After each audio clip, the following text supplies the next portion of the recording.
इस मॉड्यूल में जिक्र करते हैं एड्रिनल ग्लैंड्स का, जो कि बहुत ही इंपॉर्टेंट, वैसे तो तमाम ग्लैंड्स इंपॉर्टेंट है लेकिन इसकी इंपॉर्टेंस ज्यादा ही है। तो ये ग्लैंड्स कहाँ लोकेटेड हैं? ये मैमल्स के अंदर देयर आर 2 ग्लैंड्स और which rest on the top of the kidneys. Each gland consist of 2 separate glandular tissues, जैसे हम adrenal, inner is adrenal medulla and the outer is adrenal cortex. इसकी हम position देखते हैं diagrammatically. तो ये this is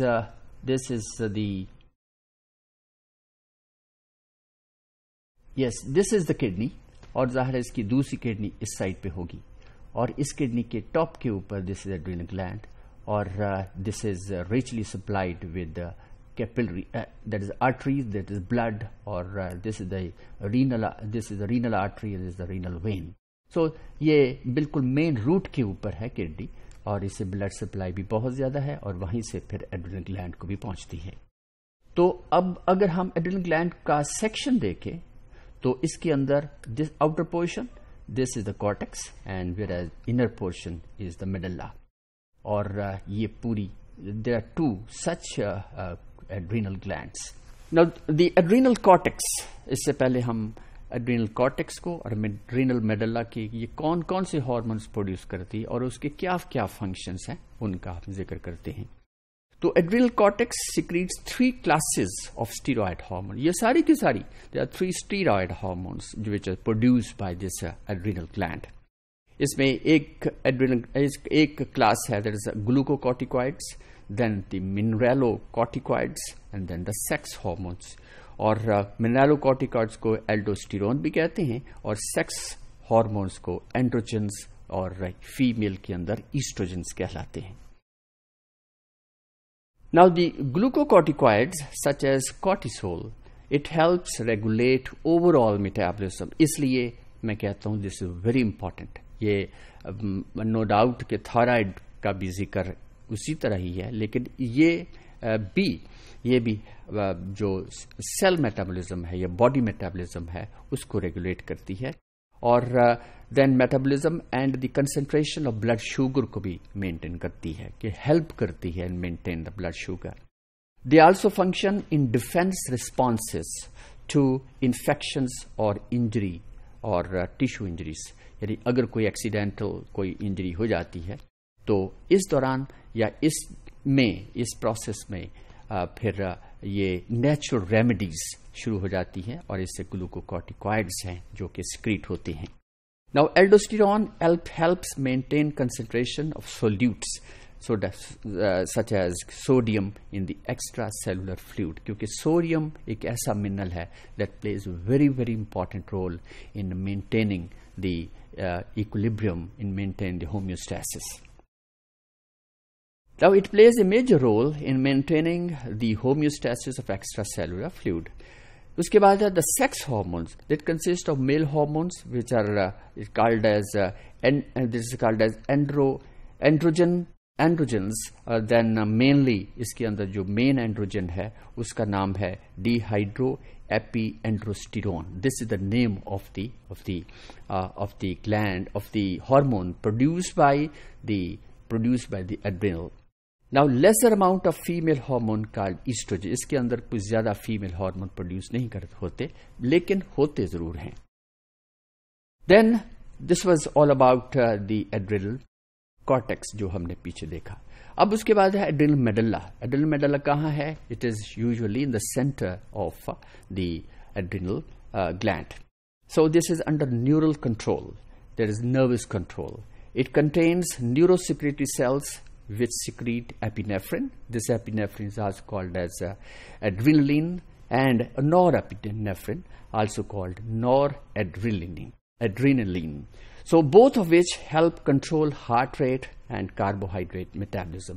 ये आपके नोटिस में भी होगा कि अगर कोई ऐसी इमरजेंसी हो जाती है या एक्सीडेंट हो जाता है या कोई भी ऐसे यकदम कोई ना कोई ऐसी एक्टिविटी हो जाती है तो हार्ट बीट बहुत तेज हो जाती है, और इस हार्ट बीट होने की वजह से क्या है?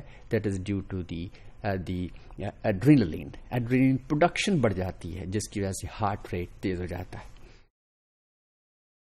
Now the brain centres the brain centers and the hypothalamus, they actually govern the secretions via sympathetic nerves. और जब हम ये नर्वस सिस्टम पढ़ रहे थे तब भी इसका जिक्र हुआ था sympathetic nerves का या न्यूरॉन्स का. Now, during times of excitement or emergency or stress, the adrenal medulla contributes to the overall mobilization of the body through the sympathetic nervous system. ये चीज हम पिछले मॉड्यूल्स के अंदर पढ़ चुके. Now, in response to epinephrine and norepinephrine, the heart rate increases. So, blood flow increases to many vital organs. Many vital organs का मतलब हमारी बॉडी के अंदर there are 5 vital organs जैसे हम आमतौर पे करते हैं, जिसके अंदर ब्रेन है, लंग्स हैं, हार्ट है, किडनी है और लिवर है. So these are said to be the vital organs of the body. Vital organs इसलिए कहते हैं कि we can not live without any of them. So that is why it is said to be the vital organs. और जब emergency situation create होती है तो इन्हीं vital organs के अंदर blood supply जरा fast हो जाती है, तेज हो जाती है, because this is emergency. So the airways in the lungs that is dilate, airways, that is the capillaries which are air capillaries. So are more and more oxygen is delivered to all cells of the body because there is an emergency. Now, this group of events is sometimes called fight or flight. ये हम जिक्र कर चुके nervous system के हवाले से भी. So, responds and permits the body to react strongly and quickly to emergencies. क्योंकि emergency जब भी कोई होती है तो ऐसे में जो हार्ट रेट भी तेज हो जाता है, हमारी रेस्पिरेटरी रेट भी तेज हो जाता है. रेस्पिरेटरी रेट तकरीबन जो कि 16 या 17 टाइम्स पर मिनट है, ये भी फास्ट हो जाता है, ये 20, 25, 30 तक पहुंच जाता है. तो ये तमाम ये ऑटोमेशन जो है, ऑटोमेशन ये सारी की सारी हार्मोन्स पर बेस करती है, नर्वस सिस्टम पे बेस करती है. तो ये तमाम क्यों है? This is in fact that is to maintain the body functioning. That is in fact to regulate, or you can say it is for the homeostasis of the body. तो ये homeostasis internal conditions को maintain रखना ये बहुत important है. Otherwise अगर blood की pH ही increase हो जाए तो that leads to so many problems. अगर कैल्शियम की इंक्रीज हो जाए, obviously there will be again so many problems. And so sugar की इंक्रीज हो जाए, तो ये तमाम हार्मोन्स ही हैं या नर्वस सिस्टम है जो कि एक्टिव होता है और उसको फिर नॉर्मलाइज करता है. और ये हमारी ऑब्जर्वेशन में होगा कि अगर जब कोई भी एक्सीडेंट होता है देन वी आर हॉस्पिटलाइज्ड, तो डॉक्टर्स ये कहते हैं अभी स्टेबल नहीं है पेशेंट. तो ये स्टेबिलिटी इट टेक्स टाइम. तो ये थोड़े अरसे के बाद, मेडिकेशन के बाद, रिलैक्स होने के बाद वो फिर पेशेंट बड़ा हो जाता है, रिलैक्स हो जाता है और वो फिर स्टेबल कहलाता है. सो this is all about this adrenal gland.